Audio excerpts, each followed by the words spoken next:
2015. It's when I first developed the eye clear scope, and I remember the patient quite vividly actually, because I actually were treating this patient's brother, and the patient attended with his brother and asked him whether I could look inside his ear at the same time. And what was quite ironic and humorous is that his ears were worse than his brother's, and it was his brothers that were the ones that we booked in to clean. And it took me a while back then to remove it from the patient's ears. I was obviously pretty good at what I was doing then, but I was still, the eye clear scope had just been developed, and I remember I was there for about half an hour, if not longer, just to remove it from both ears. And you can see that the procedure today, or when I performed it last week and I'm uploading today, it's a lot quicker, a lot more efficient. I managed to do both ears within 10 minutes, and I would say there was the same amount of earwax. So the patient's got this really dense, dark, thick consistency of earwax. It's quite glutinous as well, and it's fully occluding. So what we mean by occluding is that the wax is taking up the entire ear canal, so there's no gaps or spaces, which can allow some air and sound to enter the ear and to vibrate against the eardrum. And when you've got really fully occluding earwax, it's very difficult to use any other instrumentation purely for that reason, because for me to use a hook or a Jobson horn, for example, there would need to be some sort of opening where I can glide the scoop, the correct in and behind the soft glutinous wax to bring it forwards. And because it's fully occluding, so when we say fully, we mean from the entrance to the eardrum, the inner 2/3 of the ear canal is very sensitive. It's a very thin layer of skin, less than 0.1 millimeters in thickness, that's coating the bony part of the ear canal, which makes it very sensitive if you do make contact with it. So I just have to persevere with suction here, microsuction, and we're using a lot of olive oil throughout the procedure. And the oil is trying to lubricate not only the suction tube, so quite often the wax can get trapped inside the suction tube as it's being sucked up. So the oil helps to lubricate that, but it also helps to lubricate the ear canal walls if the oil can get kind of seep through, and it helps to bind the wax together. And you can see with this patient, you can see around the outer plug of the wax, you have this skin, the keratin. So this skin, it acts as double-sided sticky tape. Not only does it adhere itself to the canal walls, but the underneath layer, it envelopes itself around the plug of wax, so it engulfs it, and it makes it just much more tricky to remove. So we're doing quite well. We removed half of it. We're on the home straight now, and this plug of wax is probably in the last third of the ear canal, and around the eardrum we have a natural narrowing called the isthmus before the ear canal widens again, and quite often you can get wax stuck in the isthmus up against the eardrum, which makes it really hard to remove because it's lodged.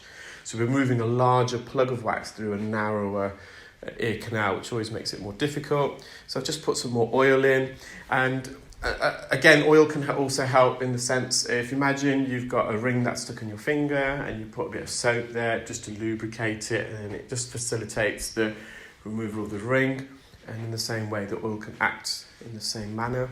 So this sticky wax, it's just blocked the tube there. I'm just trying to go for the top part of the ear canal now. So what was quite astonishing, on this occasion, the patient, since I met the patient 2015, he's since got married, so his wife also attended. They just had a recently born young boy, 6 months of age, and the mum was really concerned because we kind of know this wax is genetic because, as I said, the patient's brother also has similar problems, and brother, he was doing the right thing. He's just telling quite regularly, like this patient. So there's a bit of a joke there. The brother was telling him off. Why haven't you gone to see Neil sooner? I go regularly. You need to get your ears cleaned because everyone's moaning. The TV's too loud. So the wife was slightly worried that their son would inherit the waxy gene. I did have a look inside the little boy's ear whilst they were here. There was a little bit of wax, but it wasn't blocking the ear, so fingers crossed it'll be okay. And he's got his mother's genes when it comes to earwax. So it managed to clear the whole ear canal, just some residual wax, staining wax. If we leave it, it's fine. I'm just hovering over it. It comes out easily. It's fine. If not, I'm just going to leave it. Eardrum's nice and healthy. I'm just mopping up some of the sticky wax on the outer part of the ear. So that's the left ear complete. And the right ear wasn't too dissimilar. It was a fully occluding, just like this side. And again, I just went in straight with the oil. I wasn't going to mess around here because the likelihood is it's the same consistency of wax which it was. And the idea here is I just want to lift it away from the canal wall. So I've lifted it off the base, you can see, and then to the back part of the ear canal to the right. And you can see there's little wriggle movements. I'm trying to detach and mobilise this plug of wax because it is stuck against the canal walls. So where we're working now, it's just probably about 0.5 to 1 centimetres into the ear canal. We can just see the hairs to the left, the cilia, which is on the first part, the first bend of the ear canal, which is about 0.5 centimetre into the ear. So this plug of wax is just beyond that. I've cleared the outer bit.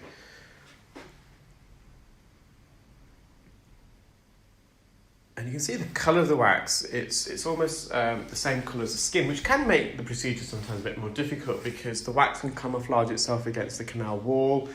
And you're just going to be really careful that you don't mistake the ear canal for the wax because it can be camouflaged. And the reason why it's dark is it's been there for a long time. It's been there for 6 years, I suspect. The patient does need regular ear cleaning, and they acknowledge that. And the difference it made to them, it was over the moon. We've got a suction machine. I'm just going to put the suction machine on. I'm next to it right now. And you'll hear the noise. Now, in terms of decibels, it's probably 70 to 80 decibels. So it's quieter than a lawnmower, but we're not, I would say it's quieter than a lawnmower. We're not too far off. So I'm just going to switch it on. And the reason why I'm going to switch it on is I want you to hear it. And that's because the patient could not hear this upon attending. And as soon as I removed the wax, from half the wax even from the left side, he goes, "What's that noise?" And I goes, "Well, that's the suction machine." So he wasn't making reference to the suction noise inside the ear. This is when I had the sucker out of the ear. It was actually the suction pump itself. So I'm just going to switch it on.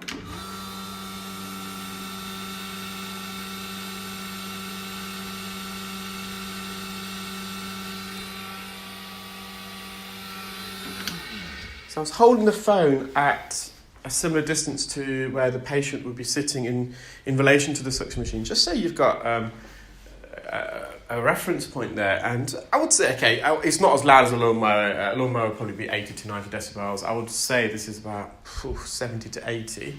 Pretty noisy. And his wife was obviously not best pleased with him because she's been having to live with his hearing problems for the last few years. And obviously with COVID, it gave another reason for the patient not to have their ear cleans. There's no reason why he doesn't want to have his ear cleans. It's just us men, I'm guilty as charged. Sometimes we let things get fester and gets worse. And there's always other things that sometimes can take priority. And with wax, I think the main defence of the patient, I was trying to stick up for him almost, but I was running out of any excuses on his behalf. But with earwax impaction, what can happen is that this wax buildup is a gradual process. It's a benign process. It's very slow. And for that reason, sometimes it can be difficult for people to realise that they are having problems with their hearing. For example, when obviously as an audiologist, I help people with hearing loss by prescribing hearing aids. And on average, they say it takes about 10 years before someone can really detect that they've got a hearing problem, and we're to the point there they need to seek help. But that hearing loss, it's a gradual deterioration. When it's gradual, it kind of creeps up on you. And typically it's friends and family that notice first. And sometimes with earwax, because it's a gradual build-up, it becomes a normal almost, so to speak. People think, well, that's the way I should be hearing. If you lost your hearing suddenly overnight, then you've got that reference point to the day before. Oh, well, I'm definitely not hearing as well as I was the day before. I don't know if that helped the patient anyway with his wife.